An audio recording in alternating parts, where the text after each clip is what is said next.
지켜주시네. 아무것도 두려워 말라. 주 나의 하나님이 지켜주시네. 놀라지 마라. 겁내지 마라. 주님 나를 지켜주시네. 내 맘이 힘에 겨워 지칠지라도 주님 나를 지켜주시네. 세상의 험한 풍파 몰아칠 때도 주님 나를 지켜주시네. 주님은 나의 산소, 주님은 나의 요새, 주님은 나의 소망, 나의 힘이 되신 여호와. 내 맘이 힘에 겨워 지칠지라도 주님 나를 지켜주시네. 세상의 험한 풍파 몰아칠 때도 주님 나를 지켜주시네. 주님은 나의 산소, 주님은 나의 요새, 주님은 나의 소망, 나의 힘이 되신 여호와.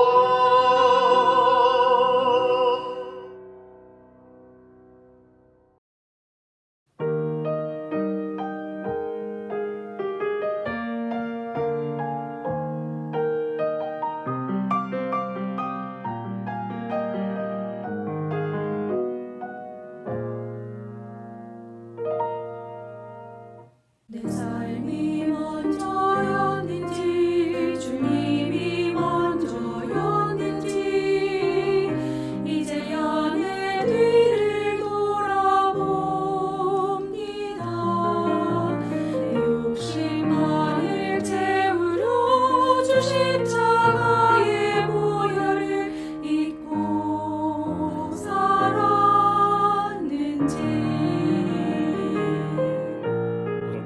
헛된 자랑에 주의 영광 가렸는지 이제야 내 뒤를 돌아봅니다.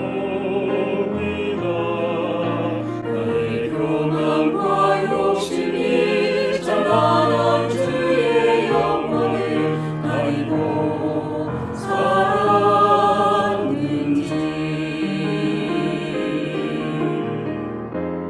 이제야 주의 탄식 소리 들리고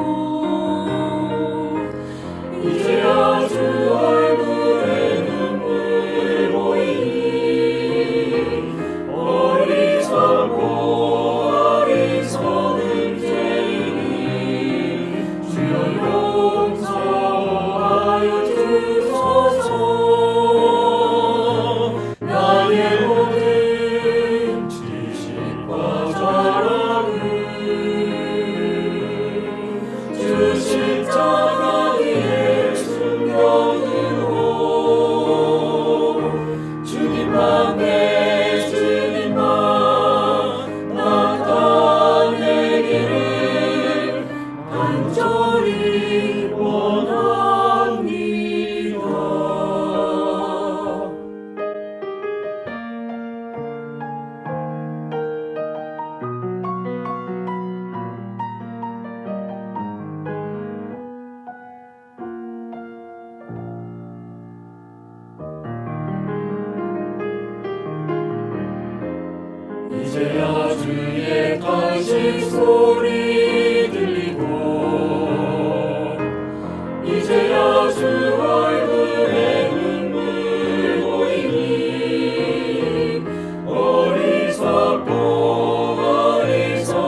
사랑이 많으신 하나님 아버지, 2020년을 주님의 은혜로 마무리하게 해주셔서 감사합니다.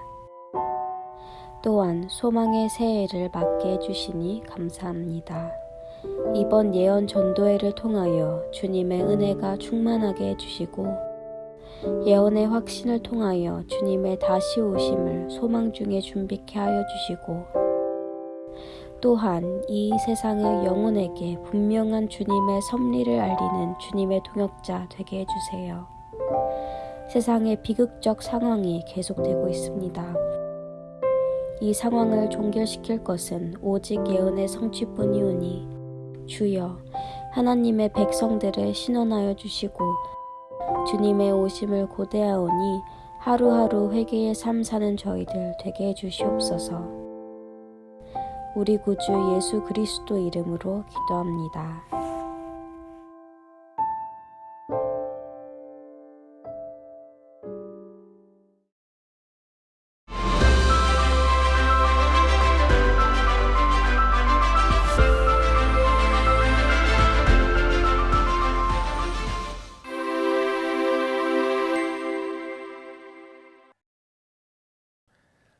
안녕하십니까. 건강기별을 통한 복음 그 세 번째 시간입니다.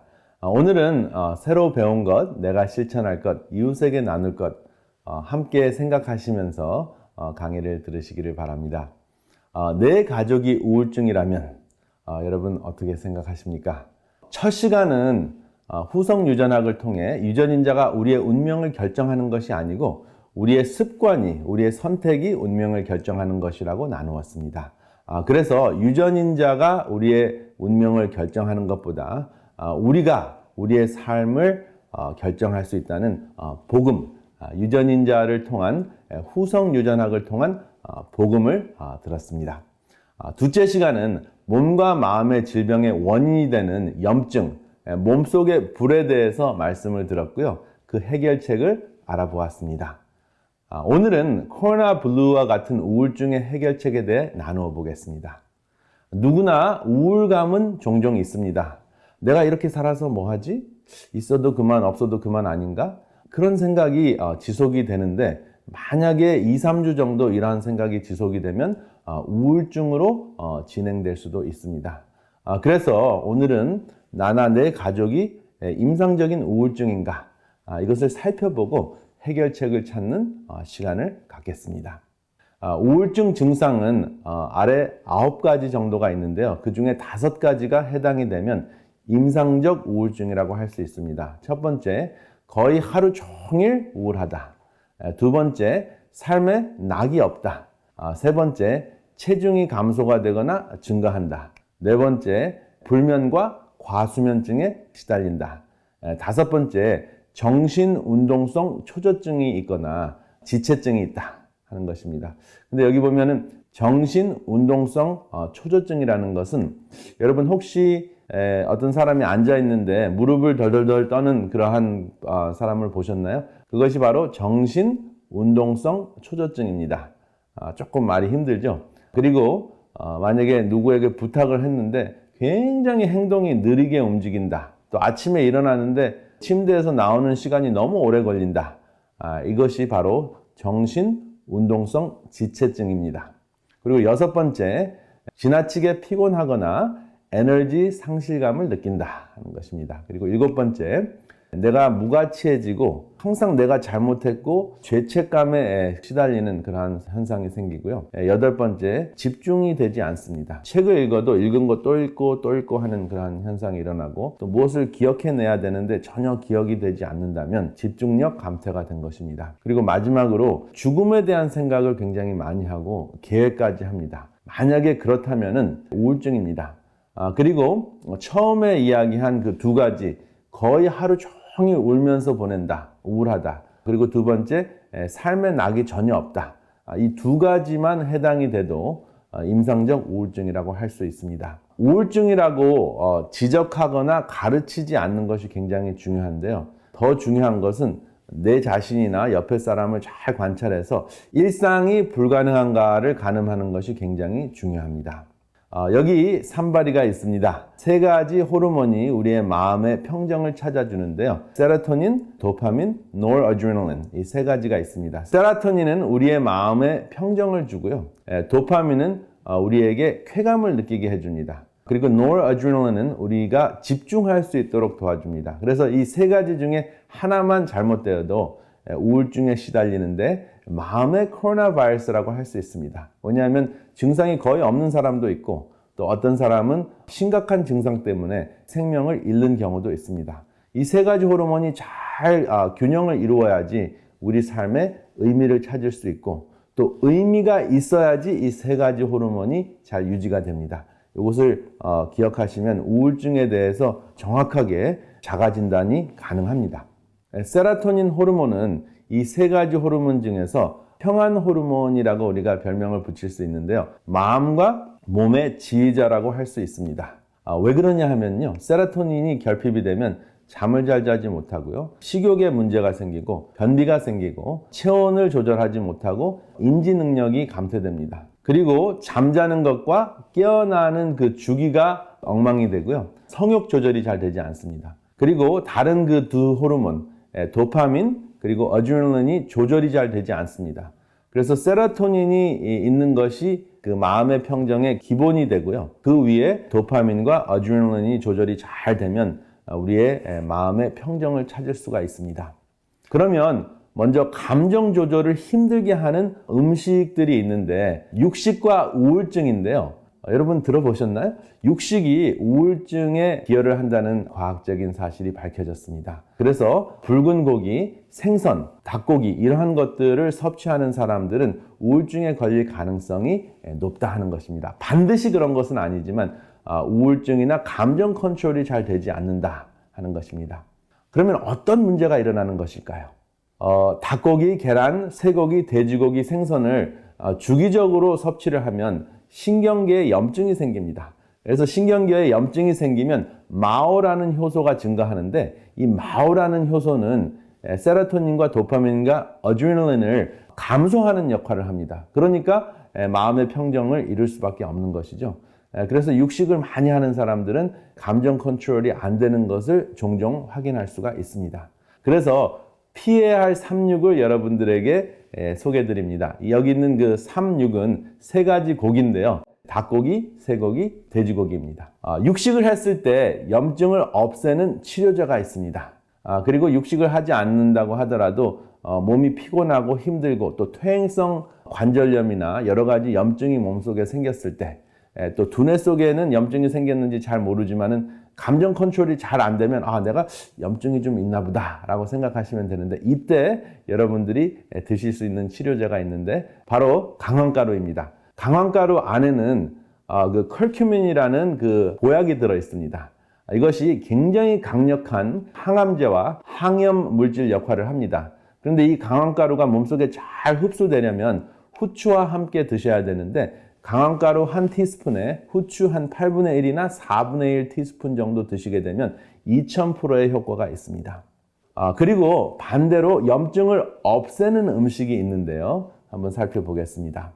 사과, 베리, 포도, 양파, 녹차 이러한 것들은 신경계의 염증을 감소시킵니다.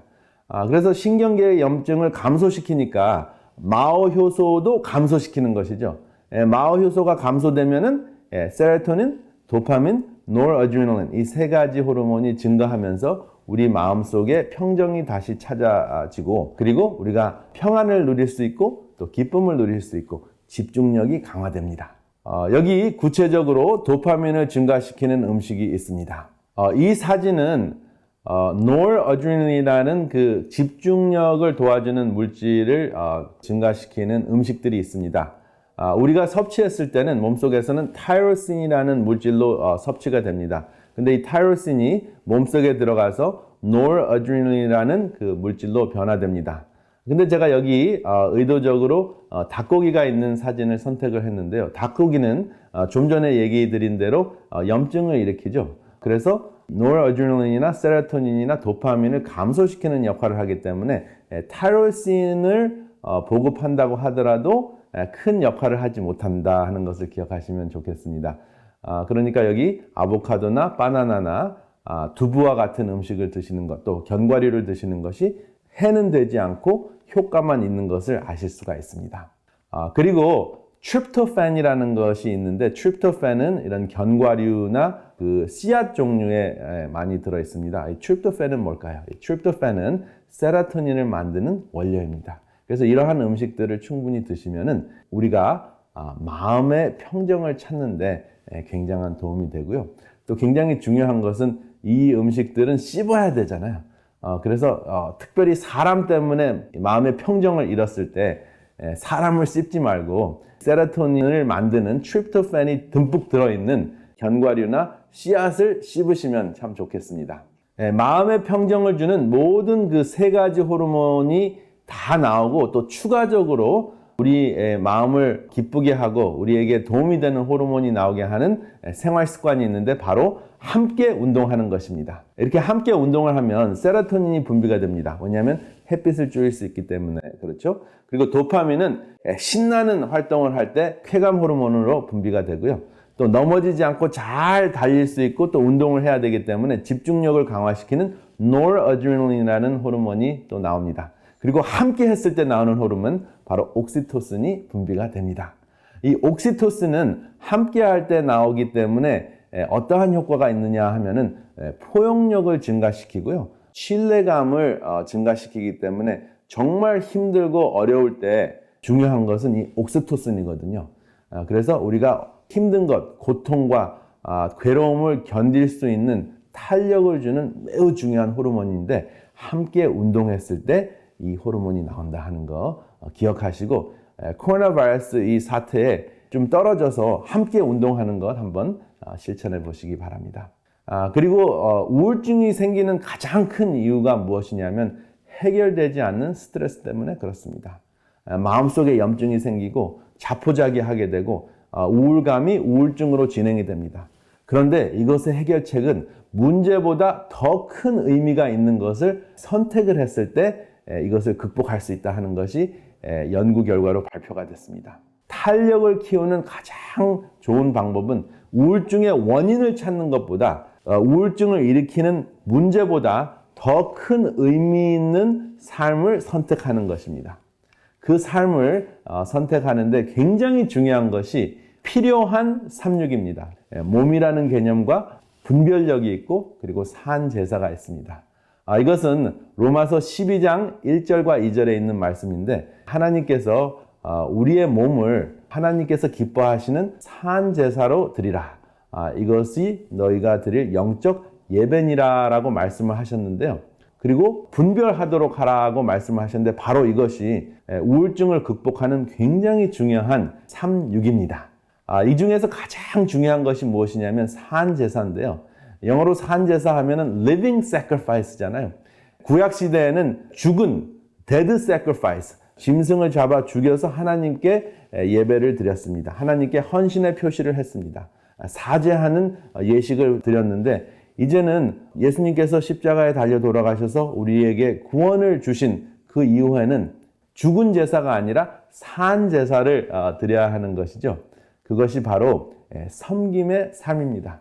그러니까 우울증을 일으키는 스트레스나 문제보다 훨씬 더 큰 것이 무엇이냐면 누군가에게 필요한 사람이 되는 것입니다. 제가 첫 번째 시간에 그 삶의 의미를 찾는 가장 중요한 것이 거창한 것에 있지 않고 옆에 있는 사람보다 조금 더 힘을 내서 그 사람에게 필요한 사람이 되는 것이라고 말씀을 드렸죠. 근데 바로 이것이 산제사의 핵심입니다. 누군가의 필요한 존재가 되는 것이 바로 섬김이고, 문제보다 더 큰 것을 선택하는 것인데, 섬기려면 옆에 있는 사람보다 또 주위에 있는 사람보다 낮은 곳을 찾아가면 됩니다. 더 낮아져야 되거든요. 왜냐하면 높은 곳으로 솟아오르는 분수보다 낮은 곳으로 추락하는 폭포가 더 힘이 있기 때문입니다.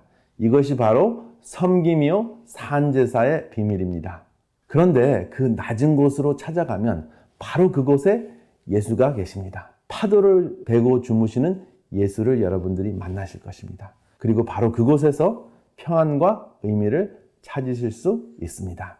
파도를 베고 주무시는 예수, 여러분 낮은 곳으로 가셔서 함께 예수님을 만나는 여러분들과 제가 되시기를 이 시간에 간절히 바랍니다.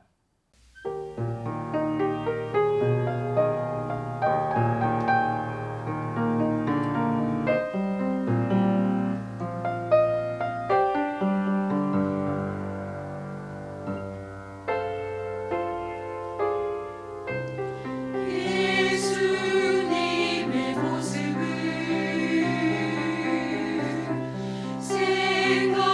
생각하며 늘 항상 내 마음 평안해.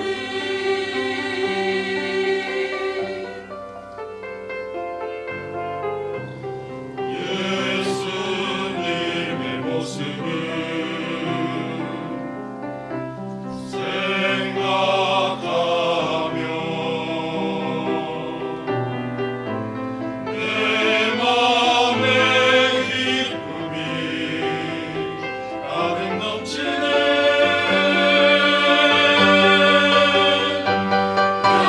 영원한 주님의 사랑 찬양해. 나의 하나님 되시네. 모든 것 창조하시는 전능하신 하나님.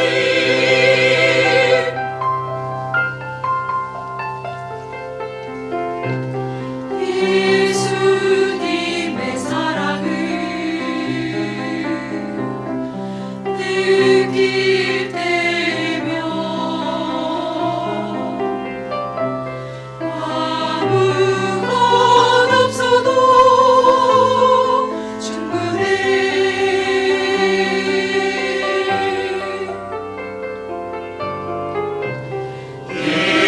예수님의 사랑을 느낄 때면 그 사랑 내 맘을 암울하게 해.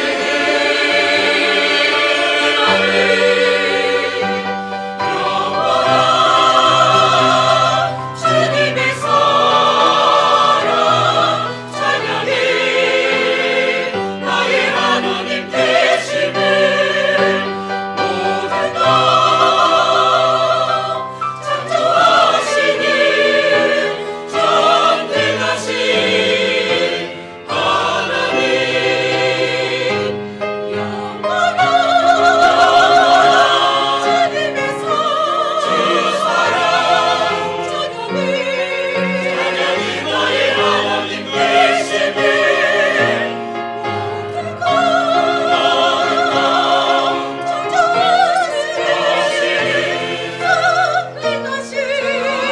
전능하신 하나님.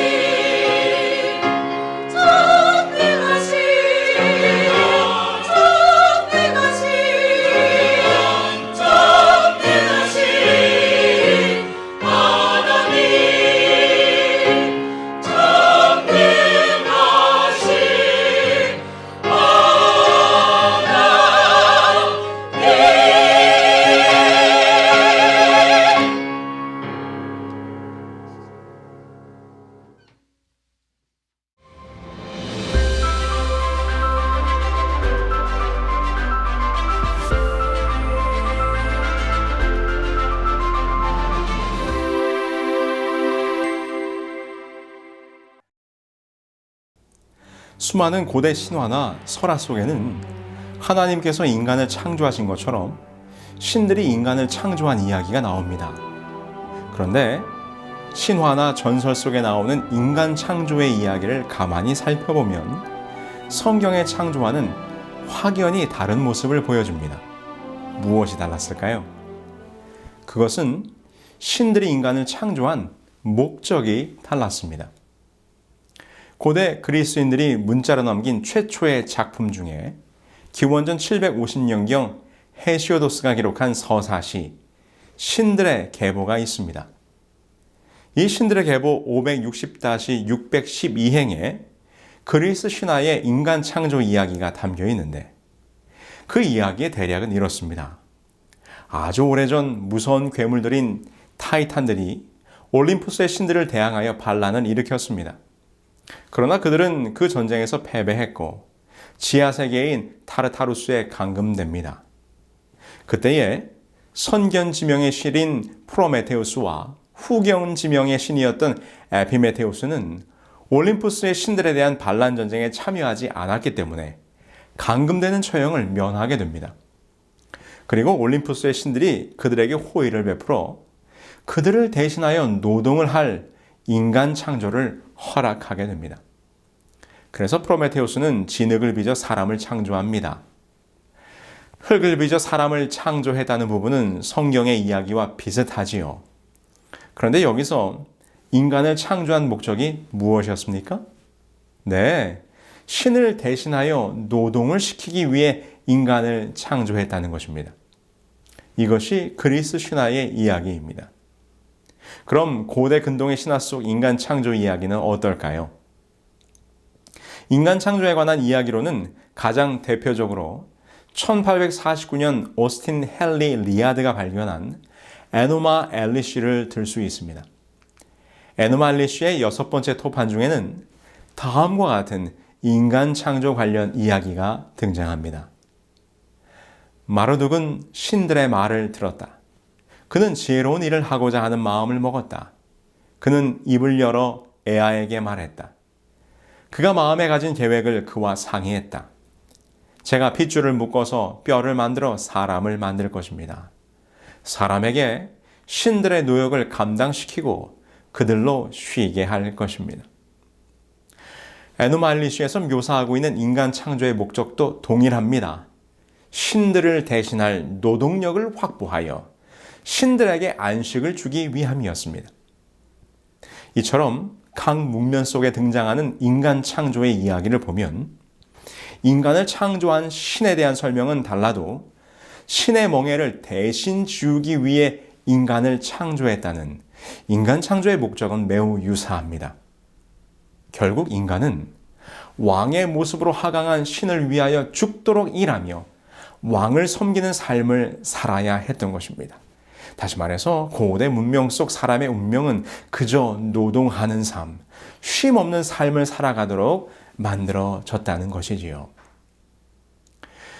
그런데 이런 신화 사상에 400여 년간 젖어있던 이스라엘 백성들에게 여호와께서는 그들이 알아왔던 애굽의 신들과는 전혀 다른 말씀을 주시는 것입니다.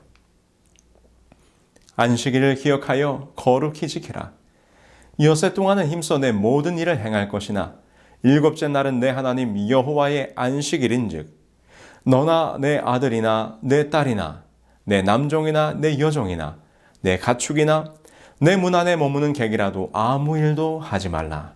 이는 엿새 동안에 나 여호와가 하늘과 땅과 바다와 그 가운데 모든 것을 만들고 일곱째 날에 쉬었음이라. 여호와께서 모세를 통하여 주신 10계명의 네 번째 안식일 계명입니다. 하나님께서는 안식일 계명을 통하여 이렇게 말씀하십니다. 안식일이 되면 일을 멈추고 쉬어라. 이 얼마나 놀라운 말씀입니까? 그들이 이전까지 살았던 애굽이라는 곳에서는 모든 인간은 그들을 창조한 신들을 위하여 평생을 죽도록 일해야 했는데 이제 그들을 애굽에서 구원하신 여호와는 제7일 안식일에는 모든 것을 멈추고 쉬라고 명령을 주시는 것입니다. 그런데 여러분, 그 안식일에 쉬라고 하는 근거가 무엇이었습니까? 천지와 만물이 다 이루어지니라. 하나님이 그가 하시던 일을 일곱째 날에 마치시니 그가 하시던 모든 일을 그치고 일곱째 날에 안식하시니라. 하나님이 그 일곱째 날을 복되게 하사 거룩하게 하셨으니 이는 하나님이 그 창조하시며 만드시던 모든 일을 마치시고 그날에 안식하셨음이니라. 그렇습니다. 그 여호와께서 이 세상을 창조하시고 일곱 번째 날 곧 안식일에 쉬셨습니다. 내가 쉬었으니 너도 나와 같이 쉬자. 나와 같이 안식일을 누리자. 이렇게 말씀하시는 것입니다. 그분이 안식일을 쉬신 것처럼 우리도 그분처럼 안식일에 쉬어야 한다. 그분의 쉼에 동참하게 하시는 여호와 하나님. 여호와 하나님은 정말 다른 신이셨습니다. 그들이 평생 살면서 경험하고 섬겨왔던 애굽의 신들과는 전혀 다른 분이셨습니다. 여호와는 그가 창조한 인간들에게 쉼과 안식을 허락하시는 분이었습니다. 그분의 쉼에, 그분의 안식에 나와서 함께 쉬자고 말씀하시는 것입니다. 쉼에 대한 예로 잠깐 군대 이야기를 한번 해볼까요? 아무리 힘들고 고된 군생활이지만 그래도 하루 일과가 맞춰지면 저녁 식사 후부터 취침 전까지 개인 정비 및 휴식 시간이 있습니다. 하루 종일 훈련하고 작업하며 힘들었던 몸을 쉴 수 있는 유일한 시간입니다. 그런데 그 휴식 시간이 이 군대 고참에게는 꿀 같은 시간이지만 이제 막 부대에 전입은 쫄병에게는 결코 휴식의 시간이 될 수가 없습니다. 좌우 침상을 기준으로 제일 안쪽에 TV가 한 대씩 설치되어 있습니다. 그 TV에서 가장 가까운 자리부터 고참 순서대로 침상의 자리가 배정이 됩니다. 휴식 시간이 되면 고참들은 TV에 가장 가까이부터 앉아서 방송을 시청합니다. 좋아하는 가수들이 나오면 손뼉을 치고 노래를 부르면서 그 시간을 즐기는 것이죠. 그런데 그 시간, 같은 휴식 시간이지만 그 휴식에 동참하지 못하는 사람이 있습니다. 바로 쫄병. TV에 가까이 가서 앉을 수도 없습니다. 시선은 전방으로 고정하고 책상 다리를 하고 앉아서 팔을 무릎에 붙이고 꼼짝도 못하고 있는 것입니다. 심지어 TV에서 아무리 재미있는 소리가 들려도 웃을 수가 없습니다. TV를 향해서 조금이라도 눈동자를 돌리거나 혹 웃음이라도 지으면 금세 군기가 빠졌다고 바로 윗고참에게 불려 나갑니다. 그것뿐인가요? 저녁 점호 시간이 되기 전에 침상을 닦고 바닥을 쓸고 고참들의 전투화를 닦고 관물대까지 깨끗하게 정리를 해 주어야 합니다. 간혹 TV를 보던 고참 중에 어떤 이가 야, 너도 이리 와서 TV 좀 봐. 뭐 그렇게 각 잡고 있냐 하면서 쉬라고 말해도 절대로 결코 쉴 수가 없습니다. 군대에서의 저녁 휴식 시간은 고참에게는 꿀 같은 시간이지만 쫄병에게는 결코 쉴 수 없는 고역의 시간인 것입니다. 쫄병은 고참들의 휴식에 동참할 수가 없습니다. 나중에 고참이 되어서야 휴식을 누릴 수 있는 짬밥이 되는 것이지요. 이와 같이 고대 사회에서는 왕이나 귀족 같은 특수한 신분에 있는 자들만이 안식할 수 있었습니다. 노예들은 그들의 안식을 위해서 절대로 결코 쉴 수가 없었습니다. 그런데 지금 여호와는 모세를 통하여 그렇지 않다고 말씀해 주고 있는 것입니다. 왕이나 신만이 누릴 수 있었던 그 안식이 이제 모든 백성의 것이라는 것입니다. 여호와를 쉬게 하기 위한 노동하는 존재로서가 아니라 여호와의 안식을 같이 누리는 존재로서 인간을 창조하셨습니다. 그래서 안식일은 여호와의 안식에 동참하는 것이고 여호와의 창조와 완성의 기쁨을 함께 누리는 날입니다. 안식일 계명 속에 나타난 여호와 하나님의 모습은 이 세상의 우상들과는 달랐습니다. 당신이 창조한 인간들을 얼마나 사랑하시는지, 우리를 얼마나 아끼고 살피시는지 와서 좀 쉬어라. 얼마나 힘들었니? 이제 와서 나의 안식에 함께 하자꾸나라고 우리를 초청하십니다. 여러분, 이것이 안식일의 의미이고 안식일 속에 나타난 우리 여호와 하나님의 모습입니다. 그런데 오늘날 대부분의 기독교인들은 이 안식일이란 말을 매우 부담스럽게 느끼고 있습니다. 많은 그리스도인들에게 익숙치 않은 날입니다. 왜냐하면 가톨릭을 포함해서 대부분의 기독교인들이 안식일이 아니라 주일을 지키고 있기 때문입니다. 여러분, 안식일과 주일은 무엇이 다를까요? 왜 오늘날 안식일과 주일에 서로 다른 예배일이 생겨나게 되었을까요? 저는 오늘 성경이 말하는 진정한 안식일, 하나님께서 우리를 위하여 주신 참된 쉼의 날, 그 참 안식일은 언제인가에 대하여 몇 가지 질문을 통해 함께 나누려고 합니다.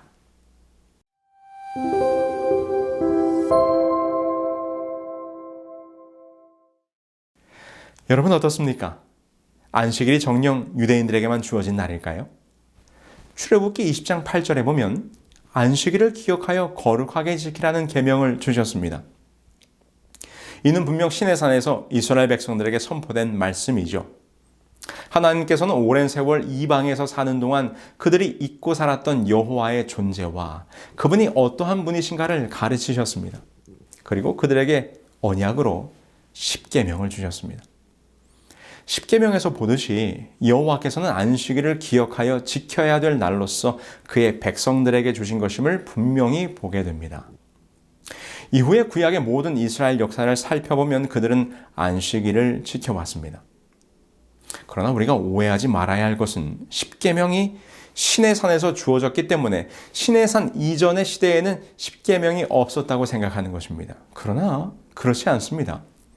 십계명은 오랜 이방에서의 삶을 통하여 그들이 잊어버렸던 하나님과의 언약과 말씀을 다시금 새롭게 하시고자 돌판에 기록하여 주신 것입니다. 그러나 십계명에 기록된 10가지 계명은 시내산 이전부터 있었던 것입니다.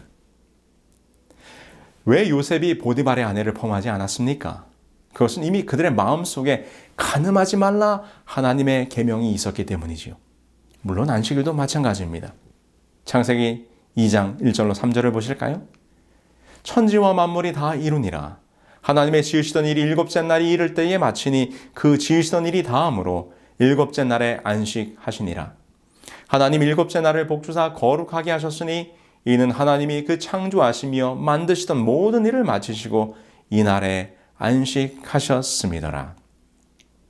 안식일은 태초에 이 세상을 만드신 창조의 기념일로서 이미 인류의 조상에게 주어진 날이었습니다.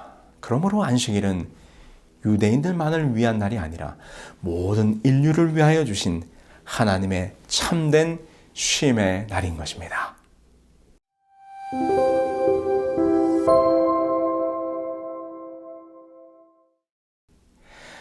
예수님과 안식일에 대하여 한번 살펴보도록 할까요? 먼저 예수님 자신은 안식일을 어떻게 보내셨습니까? 누가복음 4장 16절 말씀입니다. 예수께서 그 자라나신 것 나사렛에 이르사 안식일에 자기 규례대로 회당에 들어가사 성경을 읽으려고 서심해. 누가복음의 기록에 보면 예수님께서 안식일에 회당에 들어가서 성경을 읽으셨다고 기록하고 있습니다. 그런데 우리의 눈을 끄는 표현은 자기 규례대로라는 말이지요. 개역개정에서는 늘 하시던 대로라고 번역하고 있습니다. 이 부분의 헬라어 의미는 그의 습관대로라는 말입니다. 이것은 예수님께서 이 땅에 오셔서 그의 어린 시절부터 쭉 해오던 대로 안식일을 지키던 모습을 우리에게 분명히 보여주고 있습니다. 구약의 안식일이 예수님 당시에도 이어졌음을 보여주는 것이고 예수님 본인도 안식일을 구별하였음을 우리에게 알려주고 있는 것입니다. 물론 예수님께서 안식일 문제로 인하여 유대의 관원들과 논쟁을 하신 적이 있습니다. 바로 마태복음 12장에 기록된 안식일에 밀 이삭을 취하여 먹은 일과 안식일에 손 마른 사람을 고치신 두 사건의 일입니다. 안식일에 밀밭 사이로 거니시던 중 배가 고팠던 제자들이 밀 이삭을 잘라 먹었습니다. 이 장면을 보고 바리새인들이 어찌하여 안식일을 범하느냐고 따지게 됩니다. 또 하나는 안식일에 손 마른 사람을 치료하시면서 안식일에 구덩이에 빠진 양은 구하면서 어찌 사람을 구하는 것이 안 되겠느냐 반문하셨습니다. 이는 안식일은 아무 일도 하지 않는 날이 아니라 선을 행하는 날인 것을 가르쳐 주신 것이지요. 이처럼 예수님께서 유대의 지도자들과 안식일에 관하여 토론하셨습니다. 그러나 이 논쟁의 내용은 안식일을 어느 날 지킬 것이냐, 안식일을 지켜야 되느냐 말아야 되느냐가 아니고 안식일을 지키는 그 정신에 관한 것이었습니다.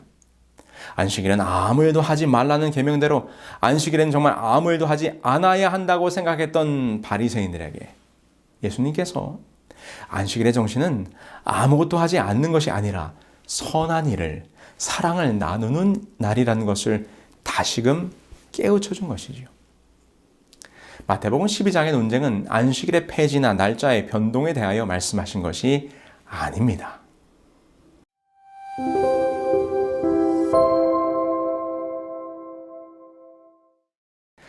안식일과 주일에 대한 문제를 생각할 때 가장 많이 듣게 되는 질문이자 안식일이 주일로 변경되었음을 이야기하시는 분들의 설명이기도 합니다. 우리가 잘 아는 것처럼 예수님께서 돌아가신 사건은 금요일 오후였습니다. 예수님께서 십자가에 돌아가실 때 그곳에는 갈릴리에서 온 여인들이 있었습니다. 금요일 저녁 안식일이 되기 전에 예수님의 시체는 아리마대 요셉에 의해 무덤에 넣어졌고, 그 이후에 그 여인들의 행동에 대해서 성경은 이렇게 기록합니다. 이날은 예비일이요 안식일이 거의 되었더라. 갈릴리에서 예수와 함께 온 여자들이 뒤를 쫓아 그 무덤과 그 시체를 어떻게 둔 것을 보고 돌아가 향품과 향유를 예비하더라. 계명을 쫓아 안식일에 쉬더라. 우리는 이 구절을 통하여 예수님의 죽으심이 금요일, 그리고 예수님께서 무덤에 계시던 안식일이 오늘날 토요일인 것을 분명하게 확인할 수 있습니다. 네, 그렇습니다. 그리고 나서 사도 요한은 그의 복음서에 이렇게 기록합니다. 안식 후 첫날 이른 아침, 아직 어두울 때에 막달라 마리아가 무덤에 와서 돌이 무덤에서 옮겨간 것을 보고, 이 장면은 마리아가 예수님의 부활을 목격하는 장면의 기록입니다. 이곳에 분명히 그날이 언제인지를 언급하고 있는데 안식 후 첫날 이른 아침이라고 기록합니다. 당연히 예수님은 일요일에 부활하셨기 때문에 안식 후 첫날이 일요일이라면 당시의 안식일은 오늘날의 토요일인 것이 다시 한번 확인이 됩니다. 여기서 우리가 더 주목해야 할 사실은 요한복음에 기록된 시기입니다. 요한복음은 예수님의 부활 사건이 있은 후 약 60년이 지난 다음인 1세기 말에 가서야 기록이 되었습니다.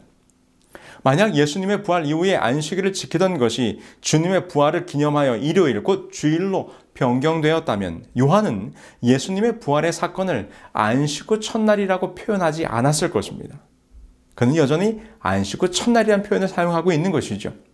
우리는 요한의 기록을 통해서 볼 때 예수님의 죽으심과 부활 이후에도 초대교회는 여전히 안식일의 개념을 그대로 가지고 있었다는 것을, 부활의 날을 주일이라고 표현하지 않았다는 것을 알 수 있는 것이지요.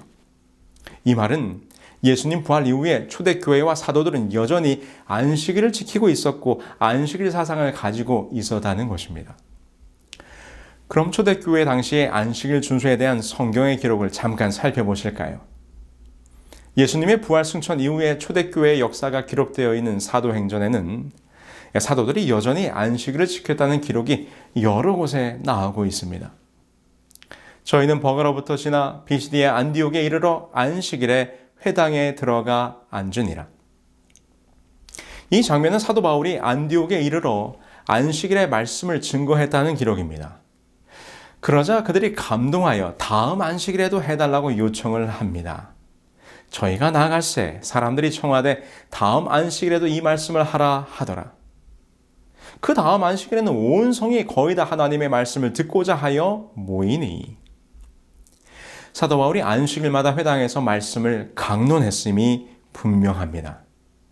안식일마다 바울이 회당에서 강론하고 유대인과 헬라인을 권면하니라. 이는 사도 바울 자신의 신앙생활 속에서도 분명히 나타납니다.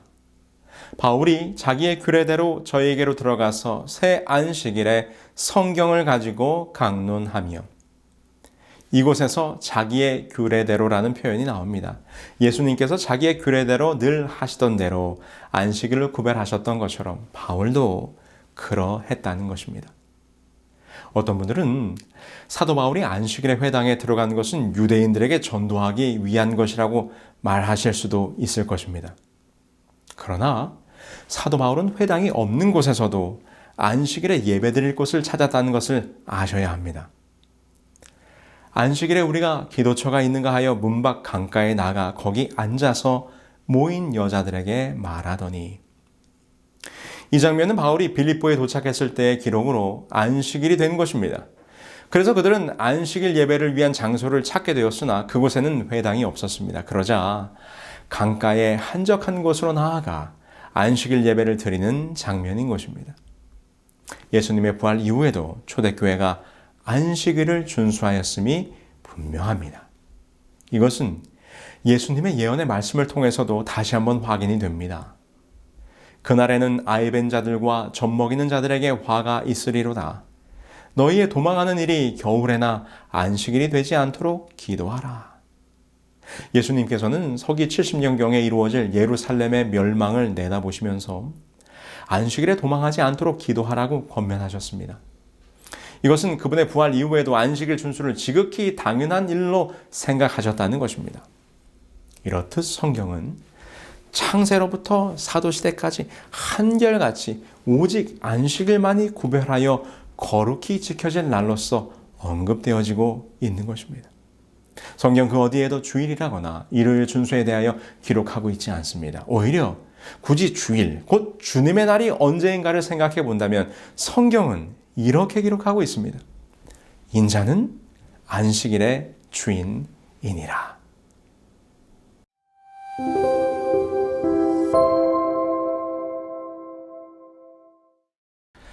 주일 예배 시작의 근거는 성경에서 찾을 수 없습니다. 몇몇 성경절들을 주일 예배 근거로 제시하고 있으나 모두 성경의 문맥에서 벗어나 적용하는 의견들입니다. 그래서 주일 예배의 기원은 역사에서 찾을 수밖에 없습니다. 자, 지금부터 설명해 드리도록 하겠습니다. 사실 기독교는 그 근원이 유대계의 모습과 많이 닮았기 때문에 초대교회 그리스도인들은 유대교와 자신들을 구별하고자 하는 노력을 많이 해왔습니다. 그런데 초대교회가 자리를 잡아가기 시작하던 무렵 로마의 하드리아누스 황제 때에 유대인들이 반란을 일으키게 됩니다. 원래 하드리아누스는 화친 정책을 통해 유대인들을 잘 대해주었고 AD 70년에 무너진 성전 재건까지 약속했었기 때문에 이 유대인들과의 관계가 아주 좋았습니다. 그러나 황제가 약속했던 성전 재건 약속을 지키지 않자 이에 배신감을 느낀 유대인들이 큰 반란을 일으키게 되었던 것이죠. 이때 유대인들에 대한 대대적인 학살이 자행되면서 유대인들을 핍박하기 위한 다음의 3가지 금지령이 내려지게 됩니다. 첫 번째, 토라, 모세오경의 사용 금지. 두 번째, 할례 금지. 세 번째, 안식일 예배 금지. 그리고 이 3가지 금지령을 어기면 사형으로 다스렸습니다. 그런데 이 금지령 때문에 초대교회가 덩달아 피해를 보게 됩니다. 왜냐하면 당시 로마 제국의 위정자들의 눈에 기독교는 유대교의 한 분파로밖에는 인식되지 않았기 때문입니다. 그 이유는 이러했습니다. 첫 번째, 유대인들이 신봉하는 같은 하나님을 믿는다는 점. 두 번째, 두 부류가 모두 구약 성경을 사용하고 있다는 점. 세 번째, 모두가 안식일을 지키고 있다는 점이었습니다. 그래서 당시의 교회 지도자들은 황제에게 유대인들과 기독교인들을 다르게 취급해달라고 하는 요청을 하게 됩니다. 다음은 그러한 변증서의 한 부분입니다. 디오그네투스 폐하께, 폐하께서 그리스도인의 종교에 관하여 알아보시기를 원하시며 또 이 문제에 관하여 정확하고 주의 깊은 조사를 하여 보기를 원하시는 줄 아나이다. 예컨대 그리스도인들은 어찌하여 유대인들의 미신을 따르지 않는지에 대해서 말입니다. 그리스도인들은 하나님을 유대인이 경배하는 듯한 그 같은 형식으로 섬기지 않습니다. 그러나 황제는 이를 무시하고 유대인과 그리스도인 사이에 차별을 두지 않았고 박해는 여전히 계속됩니다. 결국 교부들은 유대인들과의 차별화와 로마의 이교도들과의 동질화를 고려하지 않을 수 없었고 이를 위해서 구약의 하나님 대신 신약의 하나님을 강조하였으며 이교도와의 동질화를 위한 명목으로 안식일 대신 당시에 태양신을 섬기는 이교도들의 예배일인 일요일 예배가 서서히 교회 안에 들어오게 된 것입니다. 이러한 역사의 흐름 속에서 기독교로 개종한 로마의 콘스탄틴 황제는 321년에 일요일을 공식적인 휴일로 선포하게 되었으며 그 내용은 다음과 같습니다. 이 태양을 존경하는 날에 모든 관공리들과 각 도시의 주민과 제조공장의 종업원들은 휴업하라. 그러나 농촌에서 경작에 종사하는 농민은 자유로이 노동할 수 있다. 이는 씨를 뿌리고 포도를 심는데 불리할까 염려됨이라. 이것은 일요일 예배가 정치적으로 법제화된 최초의 역사적 사실입니다. 여기 기록을 한번 보실까요? 유세비우스에 의하면 일요일을 합당하게 준수하도록 하는 법을 최초로 제정한 사람은 콘스탄티누스인데 그는 전 로마 제국의 일요일을 규칙적으로 경축하라고 명령하였다. 이 법령은 그리스도교 역사의 새로운 장을 여는 중요한 기점이 되었습니다. 이 법령을 통해서 콘스탄틴 황제는 제국 내의 2대 종파, 즉 태양신을 숭배하는 이교도들과 또 다른 태양이신 그리스도를 숭배하는 기독교도들을 일요일로 묶어서 단일 종교로 융합해 보려는 야심적인 종교 정책을 시도했던 것입니다. 이와 같이 일요일 예배는 비성서적인 배경을 가지고 매우 인위적이면서도 이교적인 방법으로 교회 안에 들어와 자리를 잡게 되었습니다. 그리고 당시 로마 교회는 이러한 로마의 정치적 사회적 분위기와 조화를 이루기 위해 종교회의를 통하여 일요일 예배를 합법화하는 시도를 하게 됩니다. 성경의 권위가 아닌 교회의 총회를 통해서 일요일 예배를 결의하게 된 것이지요.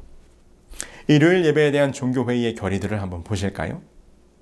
325년 니케아 종교회의, 태양의 날 일요일을 부활절로 성수하도록 결의하게 됩니다. 근본 소집된 총회에서 지극히 성스러운 부활절 일자에 관한 문제가 토의되었다. 그리고 이 문제는 참석자 전원의 연합 일치된 판정으로 잘 해결되었다. 즉, 이 부활절은 각 처에 있는 모든 그리스도인들이 같은 한 날에 반드시 준수되어야 한다는 것이다. 그리고 343년 사르디카 회의에서는 태양의 날 일요일을 부활의 날이란 미명 아래 일요일 신성론으로 부각시키면서 주의 날로 계칭하고 교역자가 여행으로 주의 날을 3번 범하면 제명시킬 것을 종규 11조에 명시하도록 의결하게 됩니다. 드디어 364년 라우디게 총회에서 안식일 대신에 일요일을 준수하도록 결의하게 되는데 그 총회에서 결의된 종교 제29조의 내용은 다음과 같습니다. 그리스도인들은 유대화하거나 토요일에 게을러서는 안 되고 이날에 일을 하여야 한다. 그러나 그들은 주의 날을 특별히 존중히 여기고 그리스도인이 되었으니 이날에 일하지 말 것이다. 만일 그들이 유대인화한 사실이 판명되면 그리스도로부터 끊어질 것이다. 이성과 같은 사실들은 1910년 1월 25일 교황 피우스 10세로부터 사도적인 축복을 받은 회심자를 위한 가톨릭 교리 문답서에서 아래와 같이 확인되고 있습니다. 질문: 어느 날이 안식일인가? 답변: 토요일이 안식일이다. 질문: 우리는 왜 토요일 대신 일요일을 지키는가? 답변: 가톨릭 교회가 라우디게아 종교회의에서 그 존엄성을 토요일에서 일요일로 옮겼기 때문이다. 여러분, 이것이 주일 성수 곧 일요일 예배 세상이 교회 안에 들어오게 된 역사적 배경입니다. 사실 교회 역사를 통해서 일요일 예배가 어떻게 시작되었으며 어떤 과정을 통해서 오늘날과 같이 보편화되었는지에 대해서 그 정확한 배경을 인식하고 있는 교회는 개신교회가 아니라 가톨릭 교회입니다. 개신교회는 오직 성경으로라는 정신을 가지고 출발하였기 때문에 일요일 예배에 대한 근거를 성경에서 찾으려고 무리한 시도를 하고는 있지만 성서적으로는 일요일 예배 근거를 찾을 수 없는 것이 현실입니다. 그러나 가톨릭 교회는 성경보다는 교회의 전통을 더 중시하기 때문에 성경에 근거 없는 일요일 예배에 대하여 교회의 전통을 근거로 매우 떳떳한 입장을 내세우고 있는 것이지요. 가톨릭 교회에서 개신교회를 향하여 직설적으로 증언하는 다음의 내용을 보면 분명히 주일 예배는 비성서적임을 확인할 수 있습니다. 만약 당신이 성경만을 따른다면 당신은 토요일 안식일을 지켜야 할 책임이 있다. 왜냐하면 그날이야말로 하나님께서 거룩히 지켜지도록 전능하신 하나님께서 특별히 지시하셨기 때문이다. 비가톨릭 신자들은 1800년간 일요일을 지킴으로써 성경의 제도가 아닌 가톨릭 교회의 전통을 실천하고 있는 것이다. 성경만을 신앙의 유일한 지침으로 주장하고 있는 개신교회는 일요일 준수에 대한 아무런 보증이 없다. 주일을 거룩하게 지킬 의무의 예를 들어보자. 이는 물론 신자의 가장 중대한 의무의 하나이지만 성서에는 그에 대한 명백한 구절을 하나도 찾아볼 수 없다. 성서의 안식일은 토요일이지 일요일이 아니다. 교회 역사가인 네안더도 이렇게 이야기합니다. 일요일을 축일로 삼은 것은 다른 모든 축제일의 경우처럼 단지 인간이 제정한 것이다. 안식일 계명을 일요일로 변경하는 명령을 내리고자 하는 의도가 사도들에게나 초대교회에 전혀 없었다. 그렇습니다. 지금까지 우리가 살펴본 것처럼 주일 예배, 곧 일요일 준수에 대해서는 성경의 어떠한 근거도 찾을 수가 없습니다. 그것은 기독교의 지나온 역사 속에서 신앙의 환경과 시대가 바뀌면서 타협해온 역사의 산물임을 우리는 분명히 깨달아야 하는 것입니다. 그렇다면 어떻게, 왜 이런 일이 일어나게 되었습니까? 그것은 우리로 하여금 다시 다니엘서의 예언으로 돌아가게 합니다. 다니엘서 7장 25절 그리고 8장 12절입니다. 그가 또 때와 법을 변개코자 할 것이며 그것이 또 진리를 땅에 던지며 자애로 행하여 형통하였더라. 이 예언은 우리가 지난 시간에 살펴보았던 작은 뿔에 관한 예언입니다. 우리는 하나님을 대적하고 성경의 진리를 땅에 던지게 될 적그리스도의 세력으로서 이 작은 뿔의 활동에 대하여 공부하였습니다. 그런데 그 작은 뿔이 하는 중요한 일 가운데 하나가 바로 하나님의 때와 법을 변경하는 것이었습니다. 바로 이 예언의 성취가 오늘날 참 안식일을 변경하여 주일 성수라는 비성서적인 교리로 이 기독교 안에 자리 잡게 된 것입니다. 이것은 가톨릭 스스로가 인정하는 사실입니다. 성경은 안식일을 거룩히 지키라고 말한다. 그러나 로마 가톨릭 교회는 말하기를 아니다.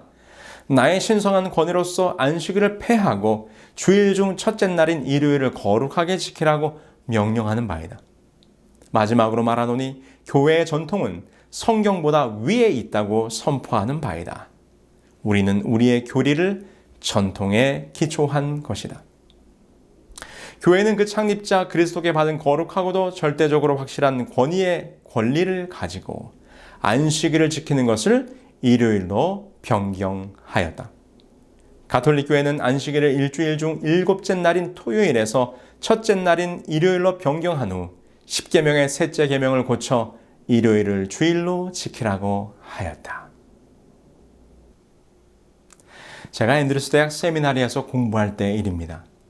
먼 타국에 와서 유학 생활을 한다고 하는 것이 결코 만만치 않은 삶의 도전인 것은 경험해 보신 분들은 다 아실 것입니다. 외국어로 공부를 하는 것도 쉽지 않은 일이지만 특별히 힘들었던 것은 학업과 생업을 같이 해야 한다는 것이지요. 당시에 유학 오신 모든 목사님들이 공부를 하면서 시간을 쪼개어 학교에서 일을 하였습니다. 저도 마찬가지로 학교에서 일을 했는데 저는 카페테리아에서 일을 하게 되었습니다. 카페테리아에서 할 수 있는 모든 일들은 다 하였습니다. 부엌에서 요리도 하고 홀에 나가서 테이블을 닦고 청소하는 일, 그리고 저녁 시간에는 와싱룸에 들어가서 설거지를 하였습니다. 그러다 어느 날, 그날은 수요일이었고 제가 배정받은 시간은 저녁 8시부터 밤 10시까지 설거지를 하는 것이었습니다. 학생들이 저녁을 먹고 남긴 그릇들을 닦는 것이지요. 물론 그 많은 그릇들을 손으로 닦지는 않습니다. 남은 음식물과 쓰레기들을 정리한 후에 접시를 커다란 기계에 집어넣으면 그곳에서 세척이 되어서 나오는 것입니다. 그런데 한참 잘 돌아가던 기계가 멈춰 섰습니다. 확인을 해보니 그릇을 닦는 세제가 다 떨어진 것이었습니다. 그러나 늘 있는 일이었기에 저는 늘 하던 대로 세제를 찾으러 자재 창고로 들어갔습니다. 그런데 창고를 이리저리 아무리 찾아도 식기세척용 세제가 없는 것입니다. 그래서 식당 매니저를 찾아갔습니다. 그리고 상황을 설명했지요. 그러자 그 매니저가 본인이 찾아보겠다고 하더니 결국은 재고가 없다면서 기계를 돌리지 말고 손으로 그릇을 다 설거지하라는 것입니다. 어떡합니까? 조금은 황당했지만 할 수 없이 설거지를 하기 시작합니다. 그런데 아무리 해도 산더미처럼 쌓여있는 접시들이 줄지를 않는 것입니다. 시간은 점점 지나서 밤 12시가 다 되어 가는데 제 마음속에 짜증이 좀 나기 시작했습니다. 매니저란 사람이 미리미리 물품을 준비해둬야지 그 세제가 하나 없어서 이 고생을 하는가? 화가 조금 난 저는 다시 창고로 들어갔습니다. 그런데 그 창고에는 기계용 세제가 아닌 매뉴얼용 세제가 남아 있었습니다. 매뉴얼용은 기계에 넣어 사용하는 것이 아니고 손으로 세척할 때 사용하는 세제였습니다. 그런데 보니까 그 모양이 기계용과 똑같이 생긴 것입니다. 여러분께서 지금 그림을 보고 있는 것처럼 말입니다. 색깔이 서로 조금 다를 뿐 모양은 똑같이 생겼어요. 그래서 제가 그 매뉴얼용 세제를 가지고 왔습니다. 그런데 그때 아프리카에서 온 한 목사님과 제가 같이 일을 하고 있었는데 그 목사님께서 이것은 기계에 넣으면 안 된다고 하시면서 말리시더라고요. 그러나 제가 고집을 펴서 괜찮다고 내가 책임지겠다고 하고는 그 세제를 집어넣었습니다. 제가 생각한 대로 그 기계의 모양이 딱 맞아 떨어졌습니다.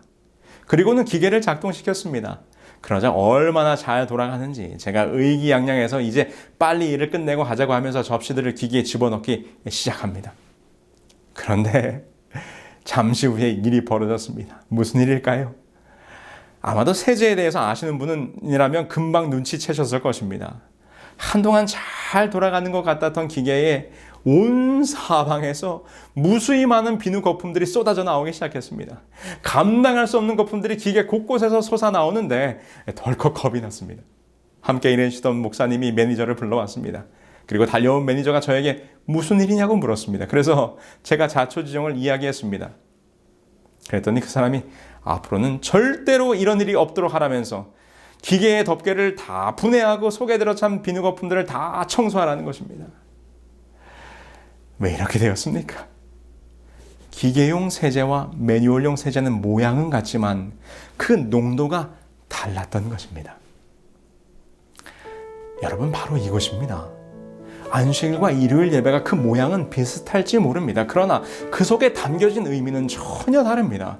오늘 하나님께서 우리에게 말씀하십니다. 안식일을 기억하여 거룩히 지키라. 내가 너를 구별하여 축복한 이날, 이 참된 안식일, 이 진정한 쉼의 날에 나와 함께 하자고 초청하십니다. 그런데 오늘날 많은 그리스도인들이 성경에 근거하지 아니한 기독교의 변질된 역사 속에서 등장한 일요일 예배를 준수하고 있습니다. 여러분, 우리는 깨달아야 합니다. 아무리 모양이 비슷해도 아닌 것은 아닌 것입니다. 하나님께서 우리에게 주신 참 안식일을 바꿀 수 없는 것입니다. 참된 쉼의 날, 안식일, 우리가 잃어버렸던 이 참 안식일을 회복해야 하지 않겠습니까? 이 세상의 신들과는 달리 나와 함께 쉬자, 나의 안식으로 들어오라고 초청하시는 우리 주님의 사랑과 은혜가 바로 이 안식일 속에 담겨져 있는 것입니다.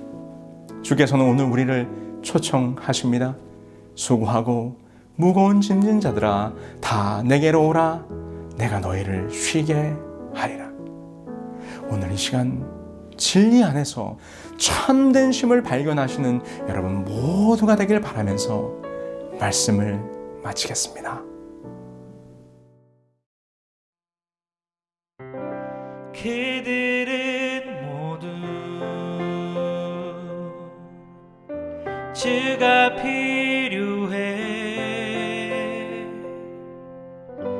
모두 알게 되리 사랑의 주님.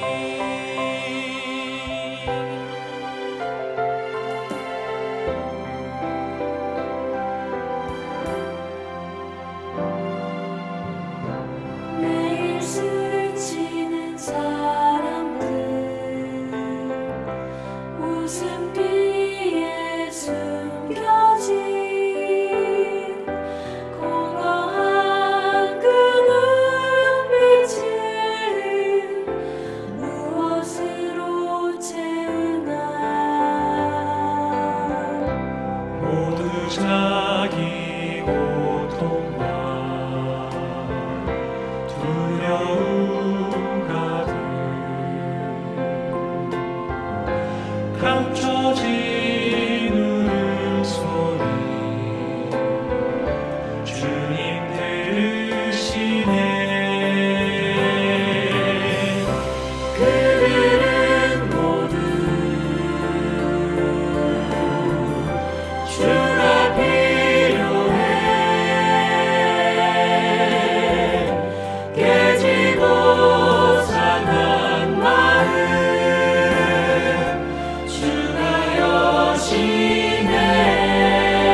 하늘에 계신 저희들의 아버지 하나님, 우리들을 창조하시고 우리들에게 참된 쉼을 허락하기 위하여 마련하신 참 안식일이 어느 날인지를 분명히 깨닫게 해주셨으니 감사합니다.